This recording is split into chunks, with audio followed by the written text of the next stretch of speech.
আসসালামু আলাইকুম friends, welcome back to my channel Cynthia's C corner. তো ফ্রেন্ডস, আজকে আপনাদের সাথে শেয়ার করব ক্লাস পার্টির একটা কেকের ডেকোরেশন। তো সম্পূর্ণ ভিডিওটা দেখবেন, আশা করি ভালো লাগবে।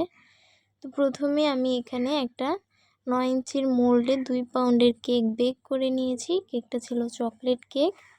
তো এরপরে এটা আমি 3টা স্লাইস করে নিব। তো এই দেখছেন খুব সুন্দরভাবে আমি এটা স্লাইস করে নিচ্ছি, আর প্রতিটা স্লাইস কিন্তু একই রকম ছিল। এরপরে আমি কেকের বোর্ডের মাপ নিয়ে নিচ্ছি। এইটার মাপ বাদ দিয়ে কিন্তু কেকের ওয়েট ছিল 2 পাউন্ড। তো এরপরে আমি এখানে ক্রিম তৈরি করে নিব, এর কারণে এটা মেপে নিচ্ছিলাম। তো এর ভিতরে হবে চকলেট ক্রিম, তো এই কারণে আমি এটা চকলেট ক্রিম বানিয়ে নিচ্ছি ক্রিমের সাথে চকলেট গানাশ ব্যবহার করে। এরপরে আমি কেকের মধ্যে সুগার সিরাপ দিয়ে দিয়েছি আর দিচ্ছি মজাদার একটা চকলেট ক্রিম। আর ফ্রেন্ডস, অনেক দিন হয়ে গেল ভিডিও আপলোড করা হয়নি, তার জন্য খুবই দুঃখিত। তো এই ভিডিওটা আপনাদের কাছে কেমন লাগে সেটা কিন্তু কমেন্ট করে জানাতে ভুলবেন না। আর ভিডিও ভালো লাগলে কিন্তু লাইক করতে ভুলবেন না। আর আমাদের পাশে থাকতে অবশ্যই আমাদের চ্যানেলটি সাবস্ক্রাইব করে ফেলবেন। তো এই তো দেখতেই পেলেন, ভিডিওতে আমি চকলেট ক্রিমটা দিয়ে দিয়েছি আর এরপরে অনেকটা পরিমাণে চকলেট গানাশ দিয়ে দিয়েছি এখানে আমি। তো এতে করে কিন্তু কেকটা খেতে ভীষণ মজার হয়ে থাকে।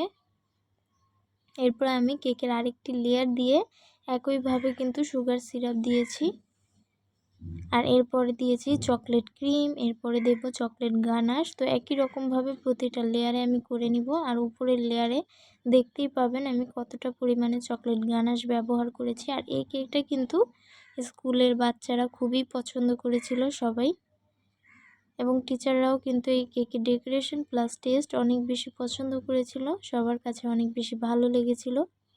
তো দেখতেই পেলেন দ্বিতীয় লেয়ারে কিন্তু আমি কতগুলো করে চকলেট গানাশ দিয়েছি, আর উপরে আমি শুধুমাত্র এই চকলেট গানাশটা দিয়েই কিন্তু এটা ক্রাম কোট করে এভাবে ফ্রিজে রেখে দিব। তো বাচ্চারা যেহেতু বেশিরভাগ চকলেট কেকই পছন্দ করে, তো এই কেকটাও চকলেট কেকই নিয়েছিল। তো এটা আমি করে দিয়েছি। এরপরে আমি এটা পুরো রাত কিন্তু ফ্রিজে রেখে দিয়েছিলাম। তো পরের দিন আমি এটা কাজ করেছি।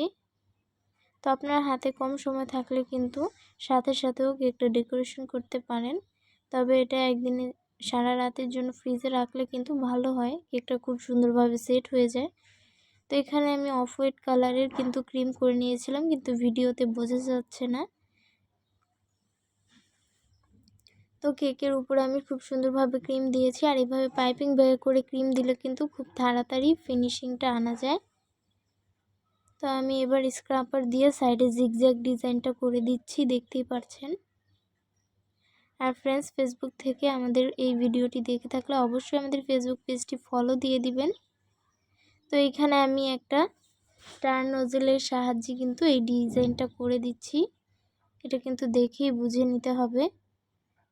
তো আমি মাঝখানে একটু গোলাপি কালারের ক্রিম দিয়ে মাঝখানে ওই ডিজাইনটা করেছিলাম প্যালেট নাইফ দিয়ে। আর এটা আমি নিচেও একটু ওই স্টার নজেল দিয়ে দিচ্ছি, আর এইটা এইভাবে প্যালেট নাইফ দিয়ে ডিজাইনটা এরকম করে দিচ্ছি, এতে করে কিন্তু দেখতেও সুন্দর লাগে। আর এরপরে আমি একটা পাইপিং ব্যাগে কেটে এই রকম গোল গোল করে এই ডিজাইনটা দিচ্ছি, এই রিপটা দিয়ে দিচ্ছি। এটা করা কিন্তু খুবই সহজ, আর এই ডিজাইনটা বাচ্চারাও কিন্তু খুব পছন্দ করেছিল। আর এইখানে না কেকের কালারটা বোঝা যাচ্ছে না, কেকের কালারটা ছিল এই যে গোলাপি কালারে, তবে ওইখানে যেহেতু আমার লাইটিং কম ছিল তাই ওটা এডিট করতে গিয়ে কিন্তু কালারটা হালকা দেখাচ্ছে। আর এটাই ছিল দিনের আলোতে খুব সুন্দর কেকের কালারটা, দেখতেই পাচ্ছেন। তো এই কেকের ডিজাইন কেমন লেগেছে সেটা কিন্তু কমেন্ট করে জানাবেন। আর কেকের ওয়েট আমি দেখিয়ে দিয়েছি। দেখা হচ্ছে নেক্সট ভিডিওতে। আল্লাহ হাফেজ।